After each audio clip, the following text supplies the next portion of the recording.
شكرا.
Hello, everyone.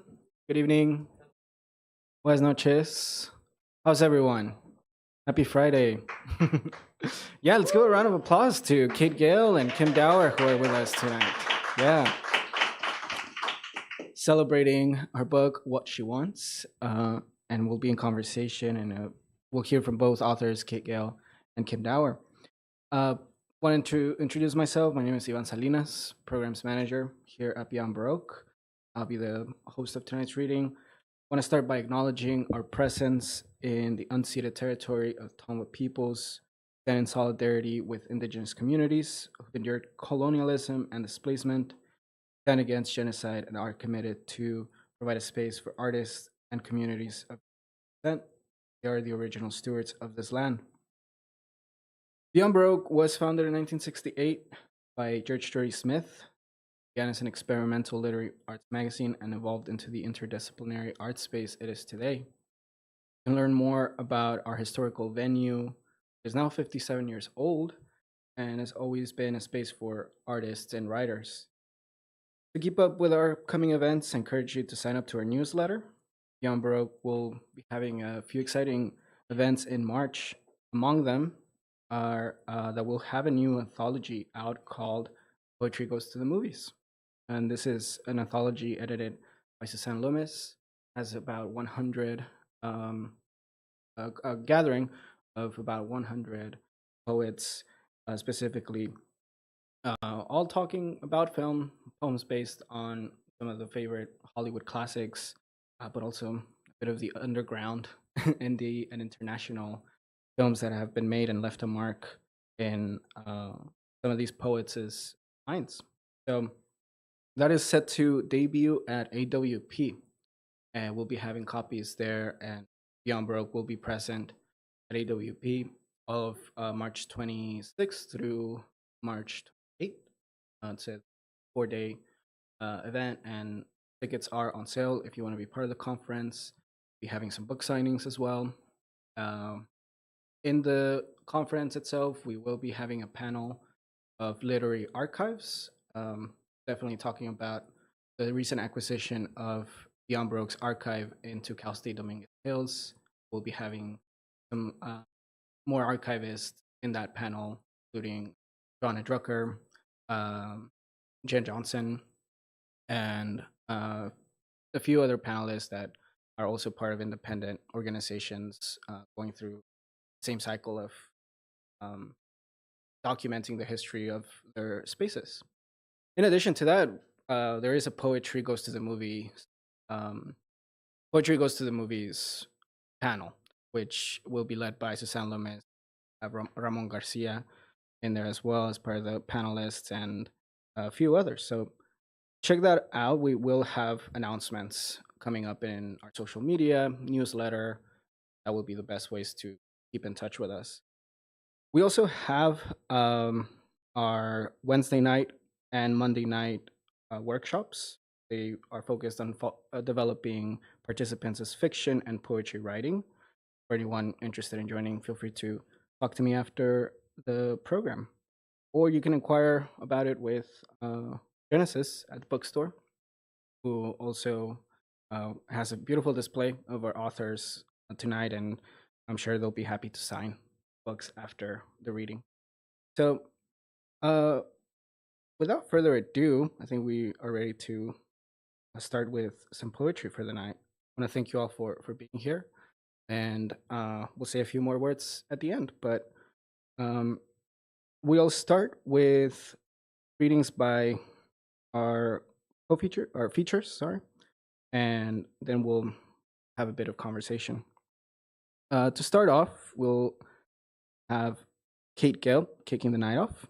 She's a publisher, co-founder, and managing editor of Red Hand Press, and editor of the Los Angeles Review. Author of 7 books, including her debut novel Under a Neon Sun, debuted last year in April 2024. Her memoir, Swimming the Milky Way, is forthcoming with Zondo. And Kate has written several librettos, including Rio de Sangre and a few others. She speaks on independent publishing around the US. Red Hand is a staple of Southern California. So it's definitely exciting to have her here. And without further ado, let's give a warm welcome to Kate Gale.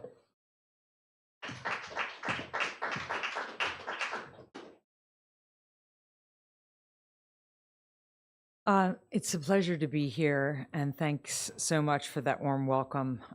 It's always a pleasure to come to Beyond Baroque. When I first moved to LA, I remember coming and hearing readings here and always thinking maybe sometime I will be getting up and reading. I'm I'm going to start with the opening poem in this book. And it's funny, at one point, I read this somewhere, and someone came up to me afterwards and said, "I'm sorry that all those things happened to you." Maybe I should say that they didn't. Um, I guess I thought that that was obvious, but these are all things, of course, that have happened to women. So this poem is called "There Are 10 Things You Need to Know to Be a Woman," based on the 10 rules of dueling in Hamilton, which of course are based on the 10 rules of crack. When you're young and the little boys say, "Let me see you pee," you need to say no. They want to see under your dress. Bad things can happen to you. They come for you.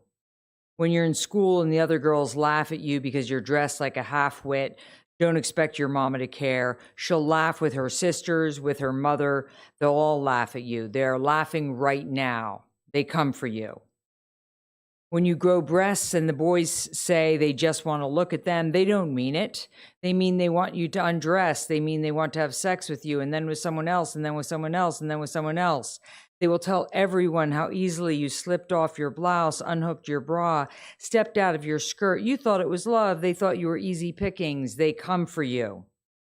In college at the parties, if you have a drink and then another, his penis will slip inside you. And if you have had too many drinks, so many penises will slip inside you.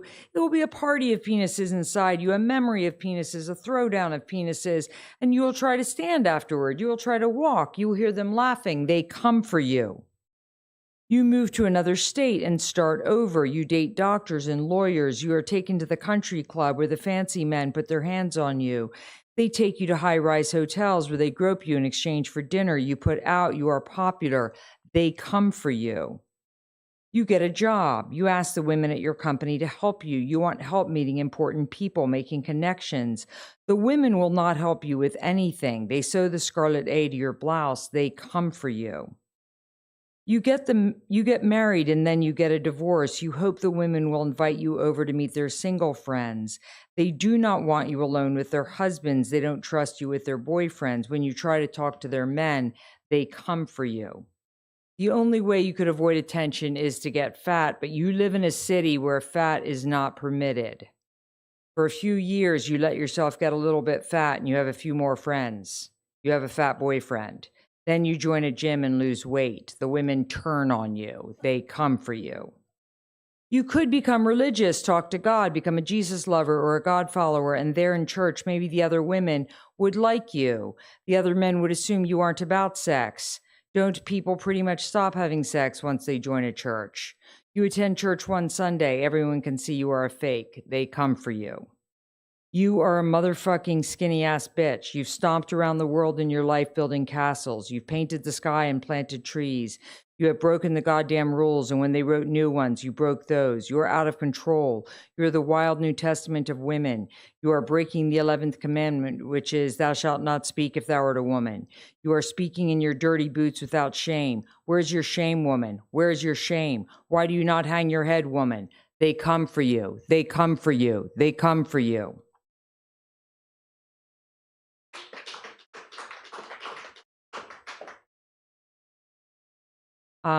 So Kim and I are going to talk a little bit later about obsessions, and like anyone raised like a good little Christian, shame is one of my things that I think about a lot. So this poem trails back to that obsession. Hanging. After crime, punishment. I was hanged, survived the hanging. My neck has rope burn scars. I will be hung again. Hate should be punished, I've heard since I was born. As a kid, they'd say, "You're going to be punished." I'd say, "Let's get it over with." You fall. Grace is where you fall from. Earth is where you land. Evil and the fall, the first story. The only way out of fire is to fly. The only way to fly is to grow wings.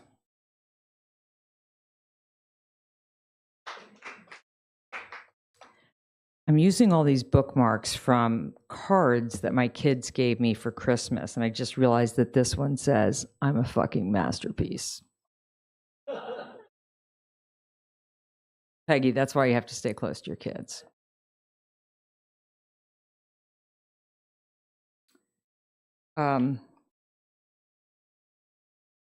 This is called Story of Light.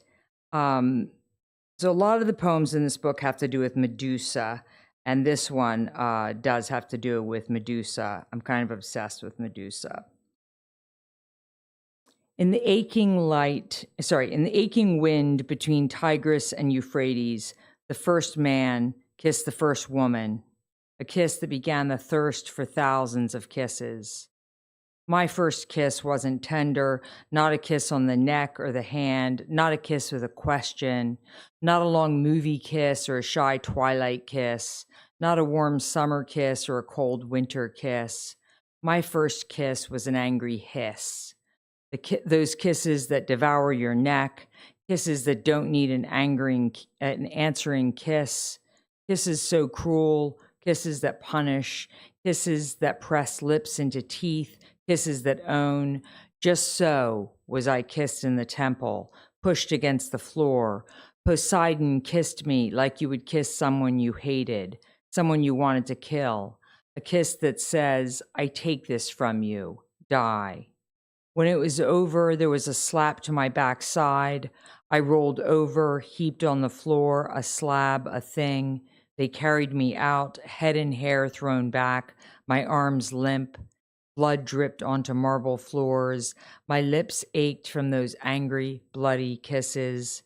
The outdoors so bright, I can't bear that light. I dreamed of moonlight kisses, sunrise kisses, midnight kisses, tea time kisses, in the bath kisses, over the counter kisses, sleepy kisses, wet kisses, kisses to wake you, kisses to want you. In the cave of Sistine, I start slowly, kisses on my fingers. I kiss the light on my shoulders, my palms, all along my arms. I kiss light where it falls on my body. I kiss light. My cave full of women. We kiss into the night in pools of moonlight. We bruise lips, touch thighs. No one bores us. No one instructs us. No one bullies or beats us. No one pushes us against the wall or the floor. We are the story of light.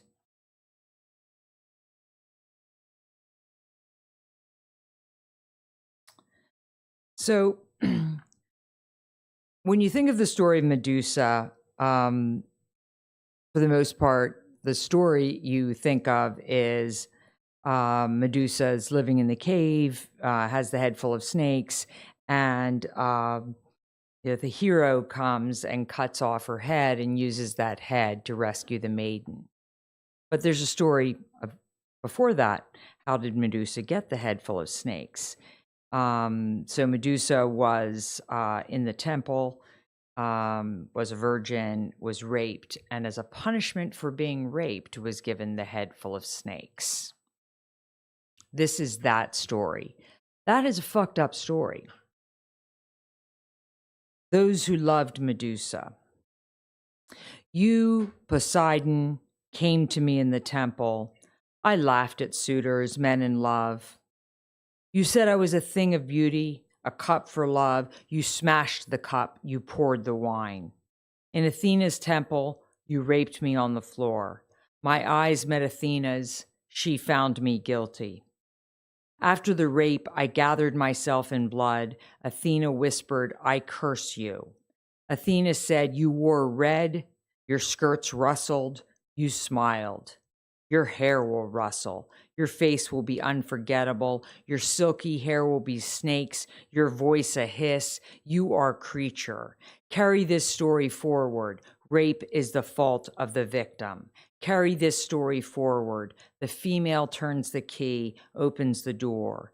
You raped me in the temple. I am that thing. Hold my head aloft. Laugh for generations. Don't stop laughing until Medusa is synonymous with death. Turn me into that thing you fear. Make me monster. Make me creature you fear in the dark.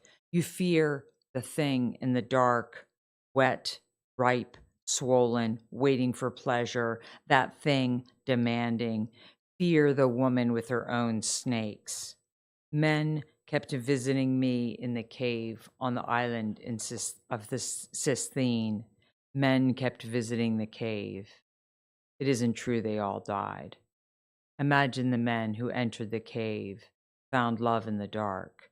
Imagine the men who braved the forest, found my lips. Imagine the men who found my lips.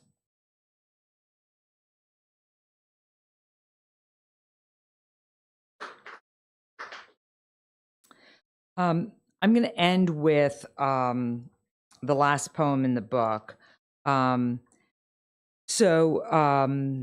of you know that I grew up in a cult in southern New Hampshire. My sister's still in the cult. They did move to Canada. They found that a better place to have a cult. So if you're thinking of starting a cult, apparently you might get investigated in the United States. Canada might be a better place for your cult. And so for many years after I left there, I kept thinking about going to therapy and not going, but I would have imaginary conversations with myself about therapy, imagining what talking with a therapist would be like. And I would often write poems about them. Most of the poems did not work out, but this one might have. Stumbling toward grace. Are you thinking of killing yourself? I'm not sure. I don't think so. Would you like to go on living? No one wants me to live. No one. Okay. My husband and children want me to live. No one else. Well, now that you mention it, I have 11 friends who want me to live. 11's a good number, so you want to stay alive for the 11 people. And your husband, and how many children do you have? Technically 2. Why technically? I have 2 stepchildren who are adults. They may want me to live. But your children and husband definitely do. Absolutely, no doubt, I'd swear it. Of course, sometimes my husband's annoyed with me. But he still wants me to live. Good to hear it. He wouldn't want you to end your life. No, it would bum him out quite a bit. He'd cheer up after a few months, of course. He'd be out dating and he'd find someone easier to deal with. Most women are easier to deal with at first, but then we all turn out to be whiners. Of course, so you are going to live? Probably. Things are bad now, but they might get better. And in the meantime, 2 children, 1 husband who's only sometimes annoyed, and 11 friends. And you have a dog? Yes, a dog, a great dog, Jasper. I'd stay alive for the dog alone. That is good to hear. So what happened? Can we talk about it? We're supposed to listen and act wisely. I did neither, and then a number of people wanted me dead. I see, but they didn't actually come after you to kill you. No, they just wished me dead. What you want is what matters.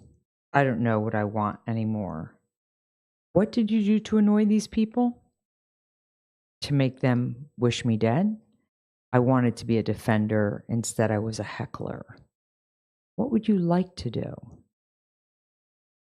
I have this one life, to build the cathedral of the soul, to rebuild mine like a chapel, a single flower, a bell, a boat, a slip of paper with one perfect poem, a singular line of prose, knees on the ground planting a row of corn, a trembling ascent of a pyramid, a bird, a grape, a perfectly poured cup of tea. I have my life to work on this single thread. There's unrestrained stupidity and there's grace. In my dreams, I stumble toward grace. Thank you.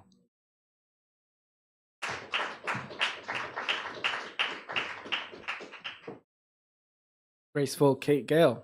Let's give it up one more time. Thank you. All right. Next poet, I have the honor of introducing Kim Dower, City Poet Laureate of West Hollywood from October 2016 to October 2018. Has published 5 highly acclaimed collections of poetry, all from Red Hand Press. Her most recent book, the best-selling I Wore This Dress Today for You, Mom, an Eric Hoffer Book Award finalist, was called a fantastic collection by the Washington Post. Impressively insightful, thought provoking, and truly memorable by the Midwest Book Review, and Shelf Awareness said these gorgeous gems are energized by the sheer power of her wit and irreverent style. And I'm sure that there will be great things said about this book she's launching, What She Wants. Uh, Also, so that you have in mind other things said about her previous work, like Air Kissing on Mars. Kim's first collection was described by the LA Times as sensual and evocative, seamlessly combining humor and heartache. Slice of Moon was called unexpected and sublime by O Magazine. And Last Train to the Missing Planet are poems that speak about the gray space between tragedy and tenderness, memory and loss, fragility and perseverance, said by Richard Blanco. And Sunbathing on Tyrone Power's Grave won the 2020 Independent Publishers Book Award Gold Medal for Poetry. Kim's work has been featured in numerous literary journals, including Plume, Plowshares, Rattle, the James Sticky Review, and a few others, including the anthology Wide Awake, Poets of Los Angeles and Beyond. She teaches poetry workshops for Antioch University, UCLA Extension Writers Program, and the West Hollywood Library. Born and raised on the Upper West Side of Manhattan and a graduate of Emerson College in Boston, Kim lives with her family in West Hollywood, California. Please give a round of applause to Kim Dower.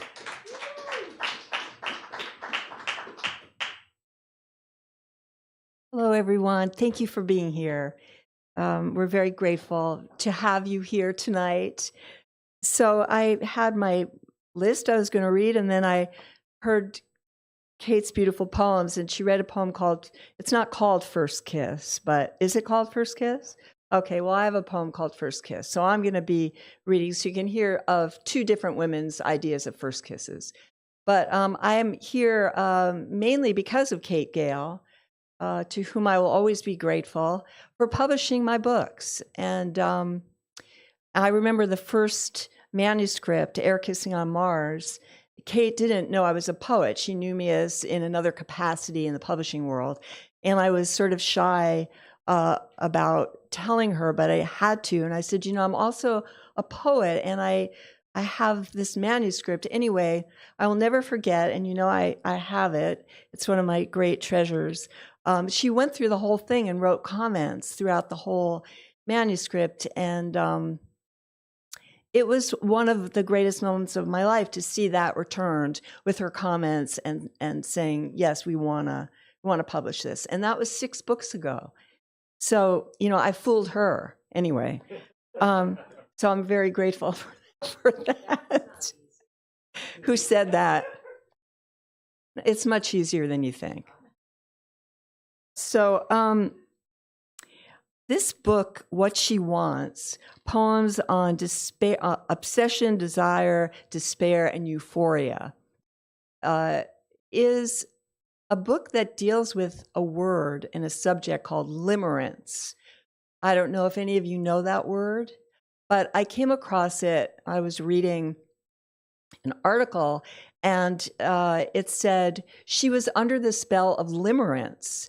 And I thought that sounded fascinating, and I looked it up. It's actually in the dictionary. And it is when you're obsessively in love with someone and that it's not often returned. You become fixated on someone. And I think maybe some of us have had that experience. And there are actually 4 stages of limerence, which I love even more. Infatuation. Anyone ever experienced that feeling? Crystallization, when it sort of comes together, so you think there's actually hope. Deterioration, we know what that is.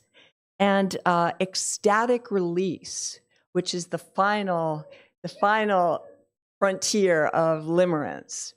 So I thought it would be a wonderful way to format this book.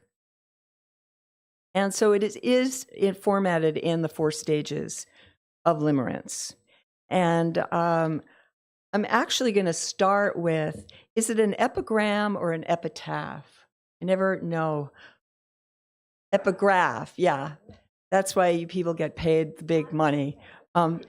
So I began the book with a bunch of epitaphs and sort of different people's idea of limerence. So this is my favorite. I'm going to start with this. There's a poet named Bill Knott, Knott, and if you don't know his work, you should look it up. He's no longer with us. He's a genius.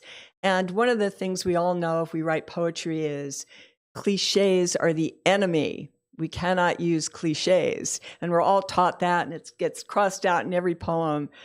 And I give you Bill Knott's poem, Somewhere in History, somewhere in untold ages, somewhere in the sands of time, somewhere in the vast seas of eternity, there is one person, only one, who could understand me and love me.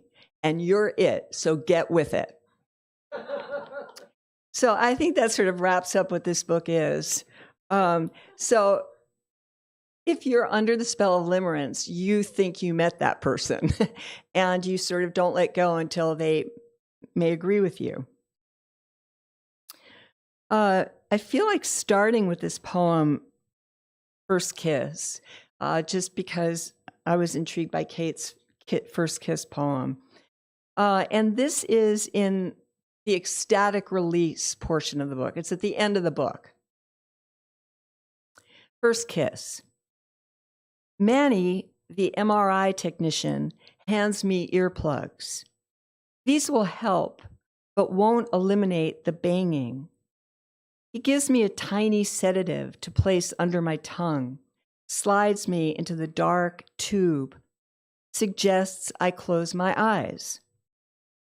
Think about nice things, glass of rosé, my first kiss. I want to follow Manny's instructions, but my first kiss with the dark-haired boy with fat lips, no good at archery, Camp Tri-Woody, was a bust. Racket begins. I try to imagine what they might find. Perhaps in my cerebellum, a family of idiots playing Go Fish, discarded toys, clowns, Legos, stuffed miniature bears strewn across my frontal lobe. Maybe they'll find questions on my little brain trees. What's for dinner? Why can't someone teach me how to work DirecTV? When will I see you again? Manny is kind. He tells me how long each pounding session will last. Only 2 minutes, he says into the microphone. How's it going? Fine, I say, but I'd prefer to think about a kiss I'll have in the future. After they scrape the walls of my brain, eliminate extra synapses, remove connections no longer needed. That's the key, I think, as the banging becomes unbearable and the boy from camp who couldn't kiss appears next to me, begging for another chance. So, the book starts with infatuation. And I write about animals in this book because I think animals experience limerence too. Any of us who has a dog knows that they are just obsessed with us, which is why we love them. So there's nothing we can do that's wrong for our dogs. So this poem is called She'll Do Anything for Food. And the first line is the title. She'll do anything for food, the dog walker tells me. She speaks quietly, not wanting to insult her heavy-boned, one blue, one brown-eyed beast tugging at her leash. We did a doggy ancestor test, she confides. Discovered she's part wolf, part miniature poodle. Must be the poodle part makes her so ravenous. Small creatures are ruthless feeders. Think of enraptured rats gnawing their way through orange trees, babies nursing, sucking so fiercely they can burst a nipple. Think of your heart, size of a throbbing fist, the part of you that will do anything for love. And people always think our poems are autobiographical. You know, as Kate was saying, people think, oh, that's terrible that that happened to you, and none of those things did. All of these things happened to me. Oh, no, that's not true. I just tried to get a laugh. But this did. I was taking a walk, you know, doing our 5,000 steps every day. So I get out and I go for a walk. And this woman did have a dog, and the dog started jumping on me. And the woman said to me, she'll do anything for food. And I thought, okay, time to cross the street.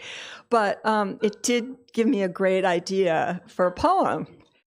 So I thank the woman and her part poodle, part whatever it was.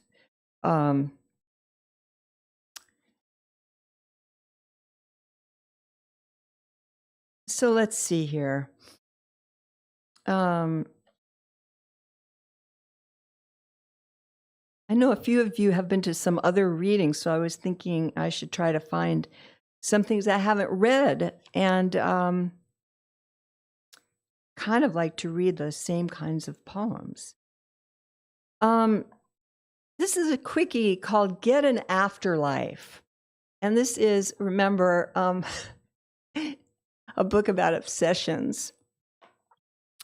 So, get an afterlife. She wants him like she used to want a chocolate cream soda or a double cheese. Now it's only him she wants to devour, his kisses, the ones that ignite her bones, the kisses that will hunt her down in the afterlife.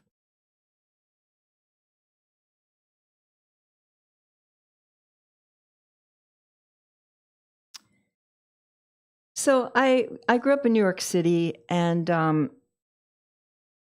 we had phone booths in New York. Anybody know what a phone booth is? So about 5 years ago, or maybe a little more, I read that they were getting rid of all the phone booths in New York, and that was really sad to me. So what do we do when something dies or something we love is taken away? We write an ode to them, right? So I wrote an ode to the phone booths in New York City. We'd cram ourselves in after school. One more, just one more. Okay, you, our shoulders crushed, groping like idiots, cheeks smashed against the glass. One of us with a finger in the accordion door. Pour our dimes into the slot. Call our mothers to say, Donna's for dinner or Joey's to study. Then we'd go off to Central Park. Sometimes it was just me and Melissa. Thunderstorms, humidity creeping into the booth. She'd sit on the seat, heavy phone book on a wire, swaying between us, while I made collect calls with a fake credit card to random people, the excitement killing us. Senior year, it'd be me alone, excusing myself from my parents' dinner table, running a brush through my hair, elevator down, making the call to my boyfriend, filthy receiver tight in my hand, mouthpiece caked with someone else's spit, smelling like the inside of someone else's mouth. I'd hang up if his mother or sister answered. They couldn't know we were about to meet, walk into the dark opening of the park. Find our spot below the American elms that lined the river, my heart pounding, fingertips laced with the sweat of strangers.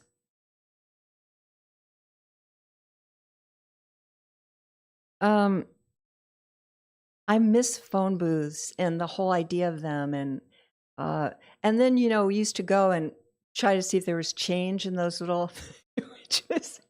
In those days, I'm saying things like in those days, a dime could actually get you like a Coke or something. In the 1800s. So,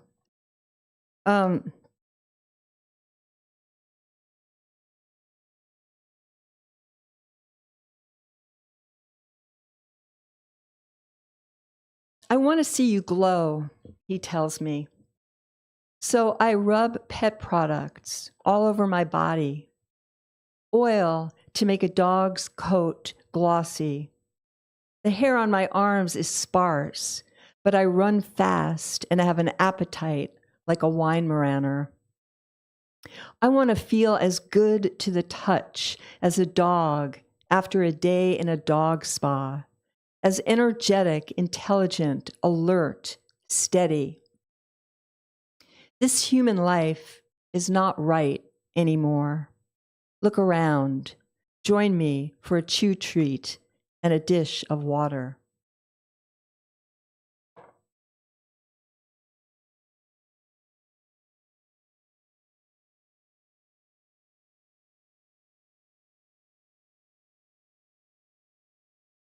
This is in the deterioration part. It's a really hard word to say. Deterioration. I think it's 7 syllables. It's terribly long. It will be a small thing that puts you over the edge. A bottle of water spills on a pile of bills. You slam the refrigerator shut, knock the milk over on the beef you've been marinating. You'll cry out the most horrible obscenities strung together like the pearls your mother gave you right before she died. The ones you lost at that dingy hotel where you never should have been. The name of which you can't even remember.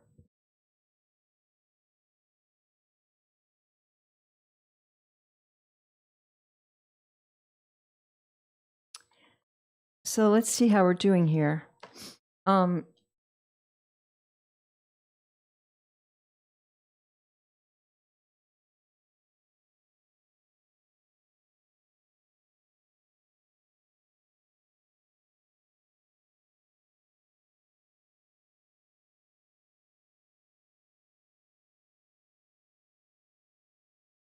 She tells him what she thinks about betrayal.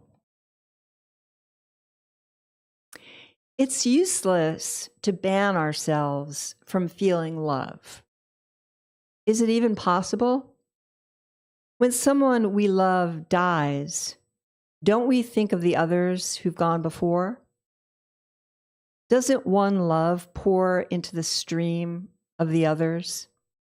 She knows things. She's not afraid to feel. Only the opposite. What does it mean to want what we shouldn't have? The quadruple bypass patient craves a double cheeseburger with extra bacon, but he does not feel guilty for wanting it. And if he knew it wouldn't kill him, he'd be slurping one down right now in front of us, his clothes loosened, his fingers thick with ketchup. The feeling desire gives, the endorphin popping and lifting secret smile in our pockets, fueling the day, cannot be something we shouldn't have. No ketchup required. The only betrayal is to deny the joy of the heart. If one is lucky enough to have new feelings awakened, celebrate. A secret life can make one's real life come alive in surprising ways, can turn it miraculously into one's greatest secret.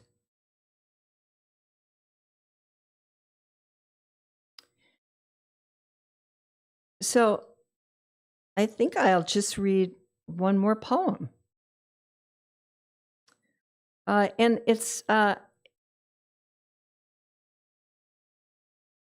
there's a poem in this book. I was thinking, should I read it now or not? Because it is in the anthology that we heard about called Poetry Goes to the Movies, and there's going to be the evening here on March 28th.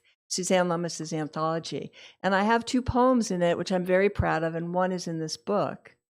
So should I read it as a little preview of that night? I'm asking you like you're going to give me the answer. But I hope you can come to that evening, right? So Suzanne Lummis, who put the anthology together, she gave me an assignment. And she said, you have to watch Get Carter. She is obsessed with Michael Caine. And she's totally obsessed with Michael Caine, right? So she said, you have to watch Get Carter. It's an old movie. And she said, you have to find one line in the movie that you really like, and you have to write a poem with that line as the title. So I did it, and this is the poem. And the one line is the title, and it's called, You Must Be Joking, I Never Eat Breakfast. You must be joking, I never eat breakfast, said Michael Caine in Get Carter. Chest bare, lighting up in bed, a cold-blooded killer, the morning after a one-night stand, a roll in the hay, as my mother's friend used to say. I wanted to be that woman lying next to him under the covers, black mascara streaked down my cheeks, wild hair, our legs intertwined, seconds away from the men with guns breaking down the door. Why do we like these tough guys? $1 million question for the $1 million movie, which I'd watch every Saturday night on the little black and white when my parents were asleep. Love with the Proper Stranger. Natalie Wood gets pregnant by Steve McQueen. He marries her, does the right thing. And at 14, I fantasized about going too far in an old Corvette somewhere in Brooklyn or Queens with a guy who looked like Steve McQueen. My mother was relieved we lived in Manhattan. No cars for her to worry about, no tunnels or bridges, no back seats, just the Broadway bus, where nothing much can happen, except you might see someone get on with a bullet hole in their shoulder like I did going home from 57th Street after a date with a boy I didn't know. We went to see Prudence and the Pill. I was embarrassed. He was unappealing. And then on the bus, a man with blood dripping from underneath his coat. I used to wonder what a roll in the hay might be like with a murderer. Would he tell me he never ate breakfast? Would he tell me why he killed? Michael Caine went after the men who murdered his brother. Makes sense, I guess. Revenge is popular.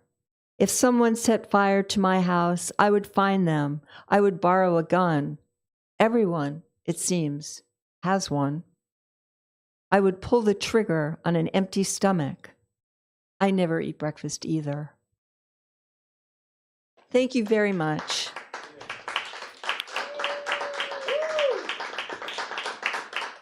So if you are all still feeling like it, we'll have a little conversation. Would you like to hear that? Great. Well, thank you for listening to our poems. Where are we going to be having our conversation? Oh, okay, great.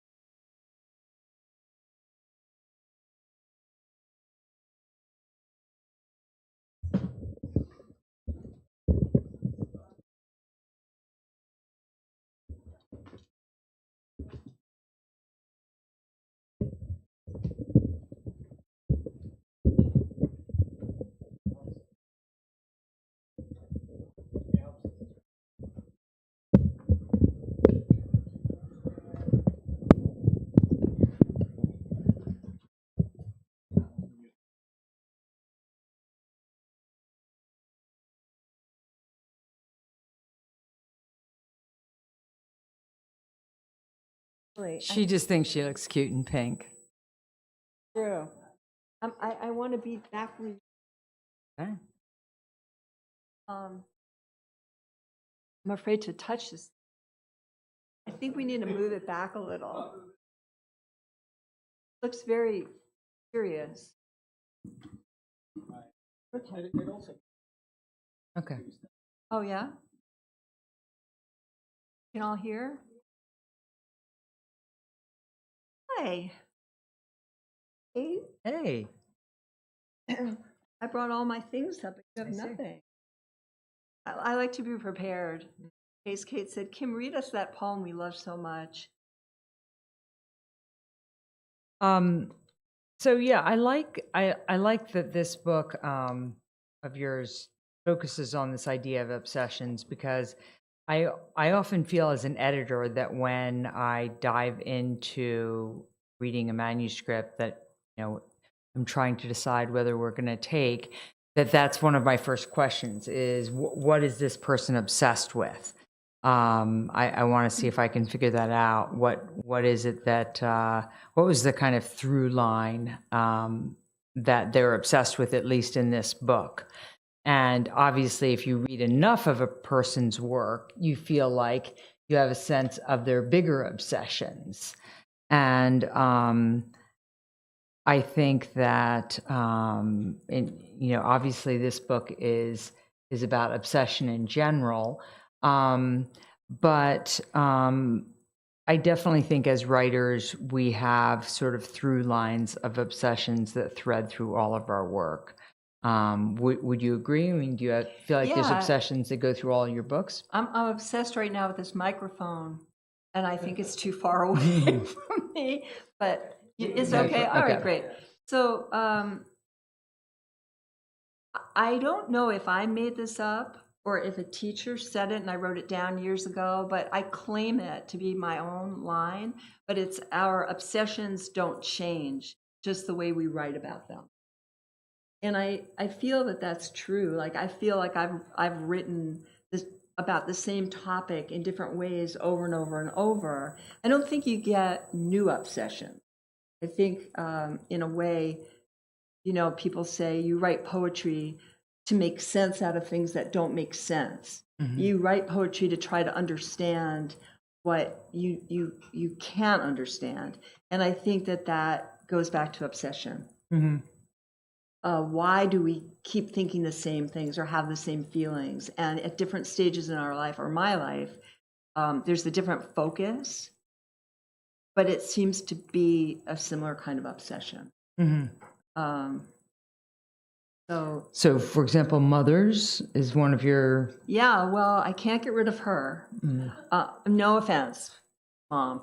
But I thought that going from, I wore this dress today for you, Mom, to what she wants. I'd get my mother out of the poems finally, but she creeps into these. Mm-hmm. And because I think the same as probably Freud, our mothers are our first obsession. I mean, that's who we learn to love from often, or not learn to love. That's our needs are met or need to be met by that person. And if they are or if they're not, that sort of becomes an obsessive thing in our lives. Mm-hmm. Trying to understand a lot is from our mothers. Plus, my mother was just funny, so there's a lot of funny things I can write about her. Yeah, so maybe that's where you got your sense of humor in your poems. I'm much funnier than her, actually. No, the great thing, there are people who make the joke, and then there are people who get the joke. Mm-hmm. She would always get the joke, but she couldn't make the joke. Mm-hmm. I make the joke, but I don't get the joke. It's good to think you're better than your parents, as my people, when they meet my ex-husband, will often say to my son, "Oh, I see you look a little like your father." And he says, "Except that I'm good looking." Right. Well, so it's good to have confidence. It's good to have confidence. Yeah. No, the thing is, what's true with my mother and the poems is I will often read them to her in my head, after I finish, I'll read it aloud and I'll think, what would she think of this? And I say some things that aren't totally kind about her in my poems, and I think she's going, well, is that true? And we sort of have this like debate, So maybe you could say I'm obsessed with understanding her through writing my poems. My poems help me to understand my mother. And they really have. I've grown to love her a lot more since she died, and I've written about her. And I mean that seriously. We had a good relationship, but there were certain things that I never 100% forgave her for. But after writing about it and getting sort of a kick out of it, it's over. She's fine. We're all good now. Does that make sense? Yeah. Yeah, I think that part of the sort of obsession that I write out of is I didn't meet my father until very briefly as an adult, and I never got to know him at all. And my mother stopped raising me when I was 3, and so I obviously have a different parenting experience, and so I think of I sort of out of that kind of, raising myself like a savage. I have this kind of sense of in that goes through my poems of what it's like to sort of build your own self whole cloth and not care about what anyone thinks of you. I think when I was in college was the first time I realized that all my classmates were like, worried about their parents' concern about their grades and that sort of thing. And I mean, it sort of comes with a good and a bad. On the one hand, like their parents were paying for their college too, but also they seemed very concerned about like who they were dating, and most of my friends were either queer or dating someone of color, and so there seemed to be a lot of concern and about this sort of thing. I think having no one to please and no one to piss off can be a good thing. But also you have no one to save you and no one to help you. And so I have this obsession that runs through this whole idea of having to save yourself, which ideally makes you be able to grow up quite powerful, right?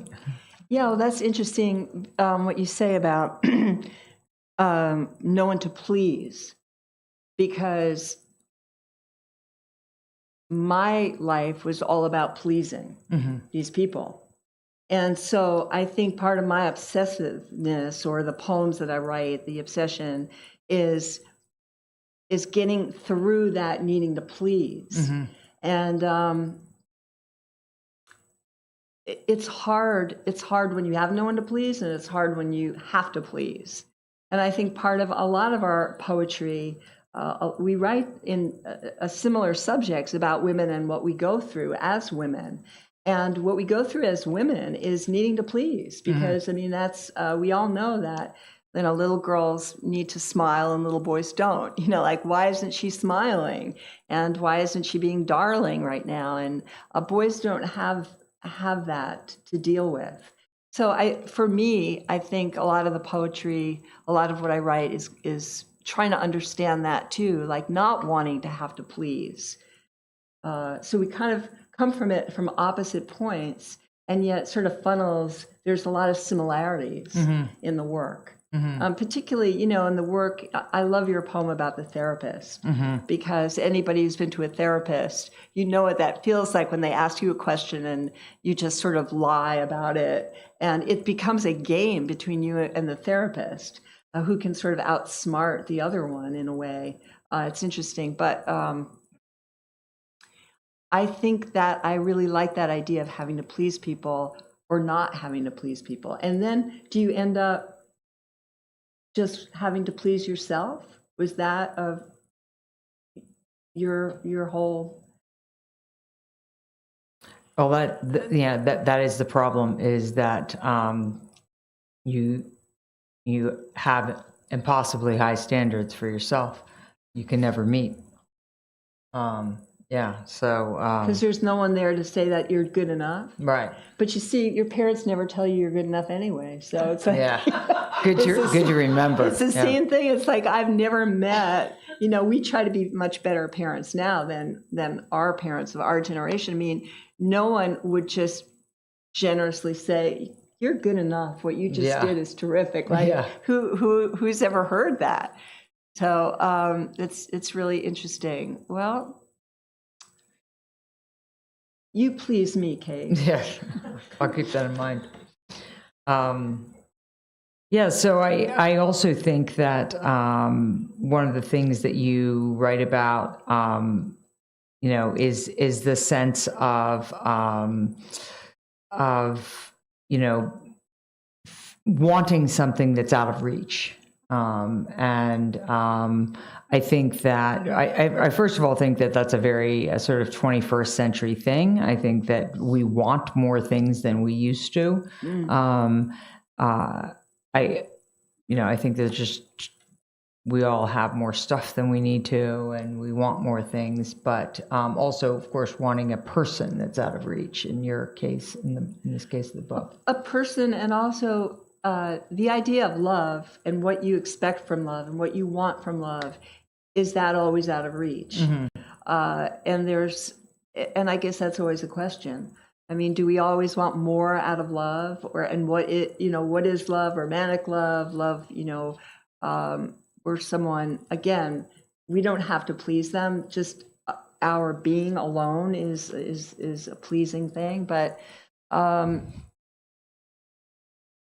yeah, I think that part of what I write about is wanting more, but I'm not sure if it's a person or a feeling, or even a feeling for myself, like wanting to understand and love myself more. So it transfers to being about someone else, and it's also funny. I mean, I there's a lot of things about love, even sad love, that's kind of funny. Or I guess I see the humor in all these things that aren't funny, but yeah. I mean, the way I saw it too is I think that to a certain extent that unfulfilled desire is about the creative process. I think that most of us who are writers or are creative people think that, you know, you sit down and you write, that you're going to get up and feel like, I've done something, I feel good. And I think most of us in LA know people who do what I consider the collective creatives, filmmaking, dance. You know, Peggy was involved with dance for many years, theater. And I think that the collective creatives are more fulfilling in that sense because there's been a exchange of energy. There's a group of people that were involved in the dance and the theater. And so you've had that energy exchange, but you've just been by yourself in a room when you're writing. And so when you get up, I mean, what are you doing? Clapping for yourself there? It's hard to have that sense, that orgasmic sense that you've done something great. So I think that emptiness that you refer to in the book of never being quite, your cup is never full, that you're referring to love, it's clear underneath that it has to do with the creative process as well. And I liked how you threaded that, because I feel like a lot of writers will read it and will be able to feel that sense of how much writers sometimes feel this odd sense of emptiness because there's just an echo in the room. It's just you. And I liked that whole thing. Yeah, I think it's so true that you, the minute you finish a poem or it's finished, like that last line will come and that's it. There's this sense of euphoria, and then it's over. you need the next poem. Where's the next idea? And there is a loneliness, even when you are. That's why we all go to workshops and bring our poems in and pass them around and have people talk about them, because you get to sit there and listen. I love the third line, and you get and then you just want. And the workshops that I would take. With Terry Wolverton's wonderful workshops every Saturday morning for 12 years, you weren't allowed to say, I love anything. You couldn't say that you loved it. So it'd be like the first couple of years of that workshop, it's like, why isn't anyone saying they love the third line? Or, but rather it was like, what would happen if you took the last line out? It would be, you could say that, but you couldn't say what you loved because it was about the process. But I think we are all, writers are just like dying for say something nice immediately. I mean, how many of us, get on, well, I don't do this anymore, but I used to get on the phone and read the poem to someone, like, tell me right now, It's sort of like someone making you have sex when you don't want to, like, do this right now. And just, tell me you love the poem. And that's over. I mean, I don't, that's been over for years. But there is a sense of longing when you're finished writing something. It's like a sadness, like it's over. Yeah, it's funny when you say that. Very early in my years as an editor, I had written to someone and said, we're accepting your manuscript. And then he called me up and he was like, could we get together and chat about it? Yeah, I don't know. I'm kind of busy. I mean, at that point I still taught 6 classes a semester. And I was like, I mean, I already wrote you a letter. I mean, I'll send you some editing notes later. And he was like, I really, really want to get together and chat about it. So then I'm like, okay, well, next time I'm at Dutton's in Brentwood, we could get together. So I was always, I would hang out there once a week or something. So the next time I was down there, we met up, and then he's like, can we go and get a glass of wine? I was like, oh my God, TikTok, I'm thinking I need to go home. But I was like, okay. So we go and we sit down, and I'm like, okay, what did you want to talk about? And he's like, well, talk to me. I was like, about what? Like, I don't even know this person that well, right? I'm like, about what? And he's like, well, just tell me what you loved about the book. And then I was like, is your mom alive? And he's like, yeah. And he said, could you ask her?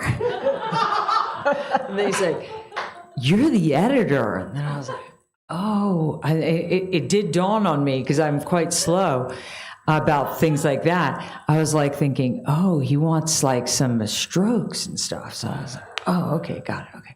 So I was like, well, the early part of the book, and like started in and everything. And I didn't make that mistake anymore, but then I realized like this guy's lonely for some feedback, Now, of course, I just wouldn't be at the coffee shop in the first place, but, or the wine store or whatever it was. But, basically he just wanted to sit down. It wasn't like I was editing it. He just needed me to tell him how amazing of a poet he was. You know what I mean?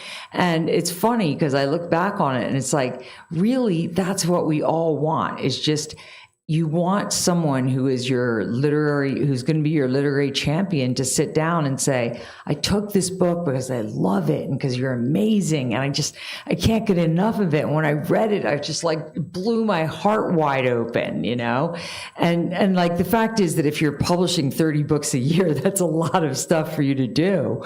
But in the end, I mean, honestly, that's a great thing to hear, So yeah, maybe I need to break my schedule open.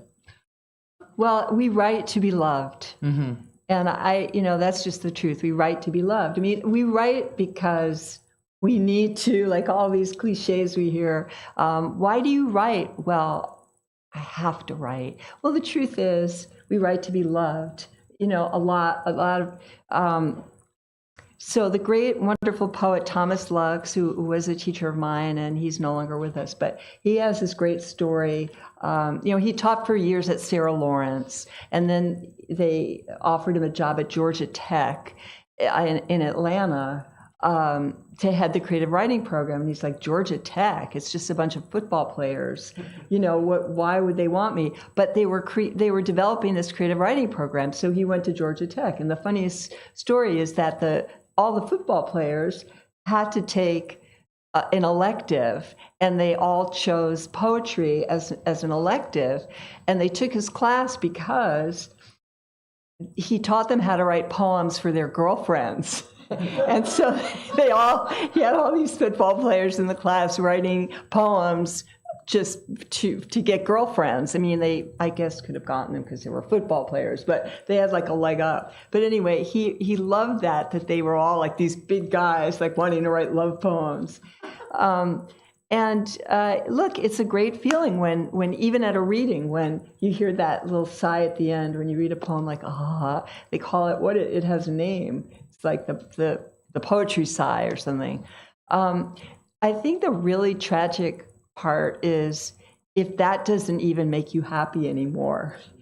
You know, like, that's what I'm going through right now. Like, I don't care, like it or not. I mean, I don't care. It's really, it's not a good feeling. I mean, like, that first manuscript when you wrote, amazing, love it. It was like, oh my God, you know, I couldn't feel my face, you know, it was just that.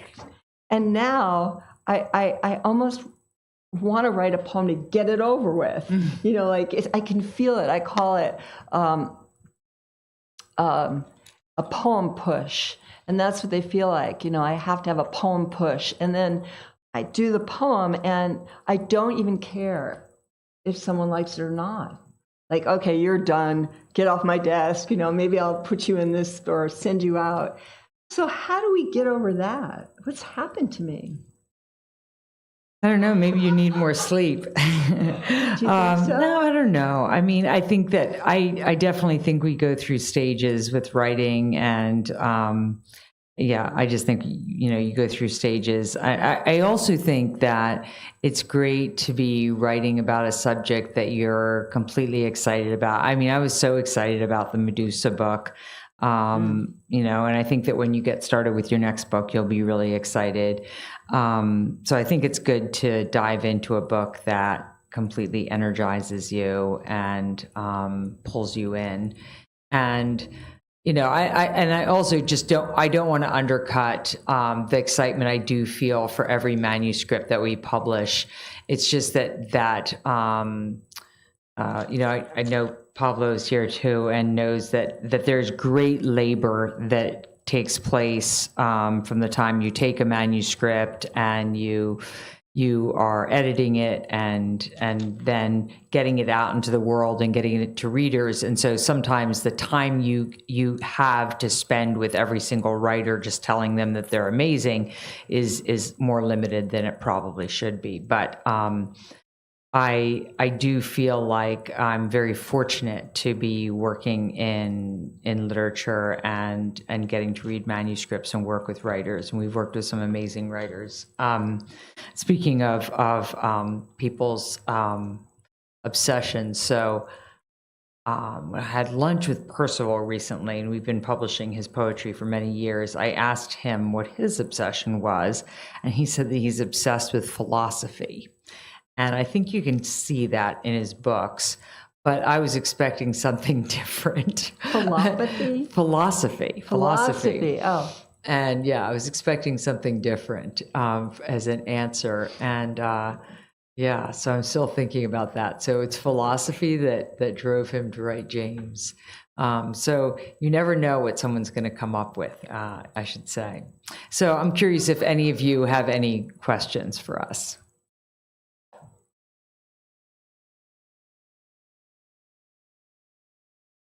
It's a bad sign, Kate. Oh, David. I was going to first say,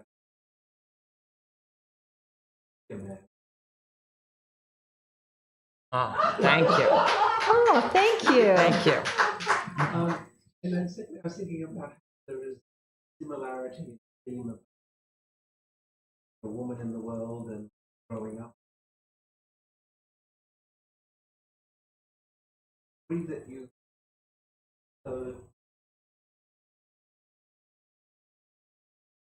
perspectives, particularly Kate, write straight through, and can you write sort of around in a more full fashion around the same themes? Does that resonate?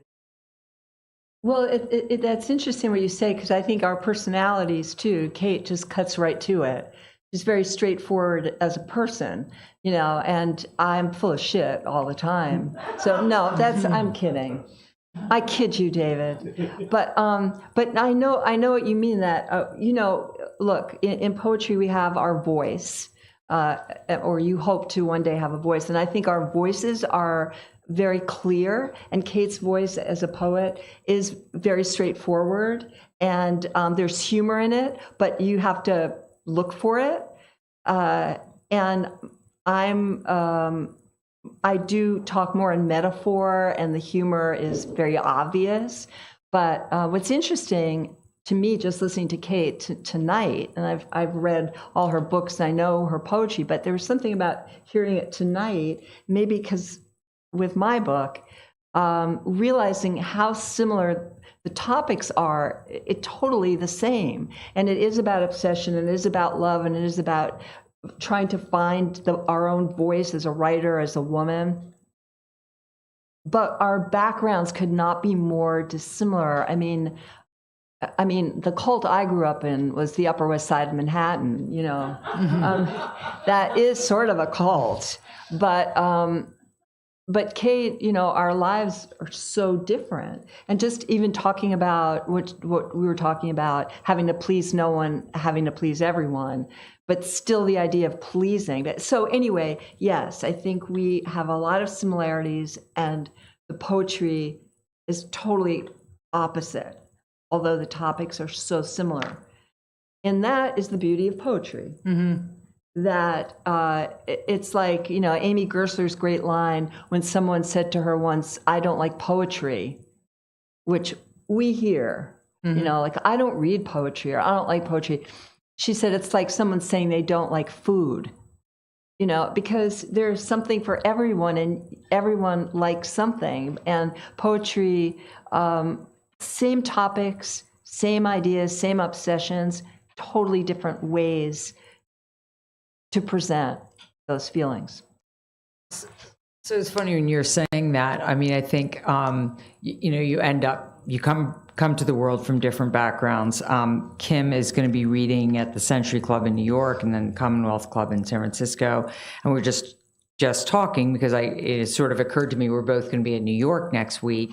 And interestingly, we're both in New York a fair bit, and we both always stay at the same hotels. We just each, of course, have a hotel that we always stay in.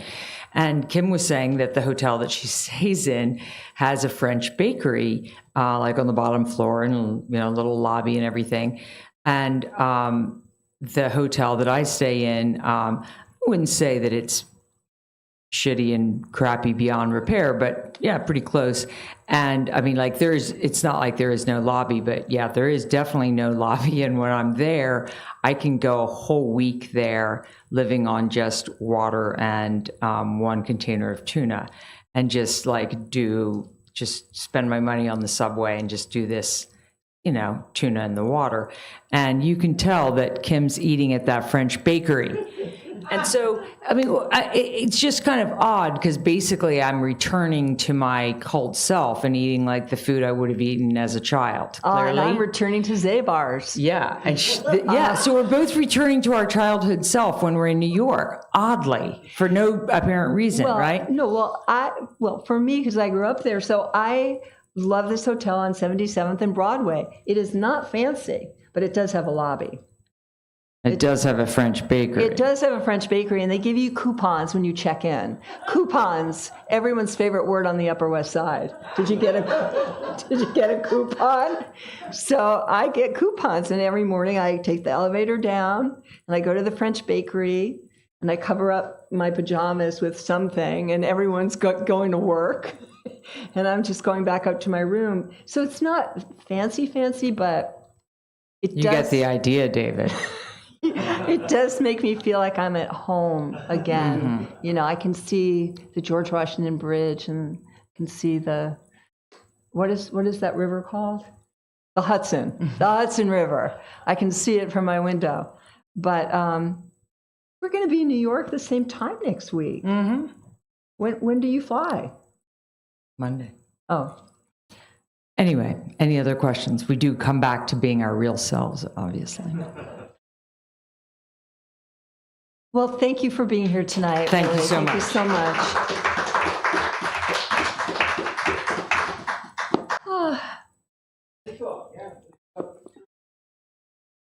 Oh, drinks. We have little cookies. Do they have cookies? No, I almost grabbed one. I know, me too.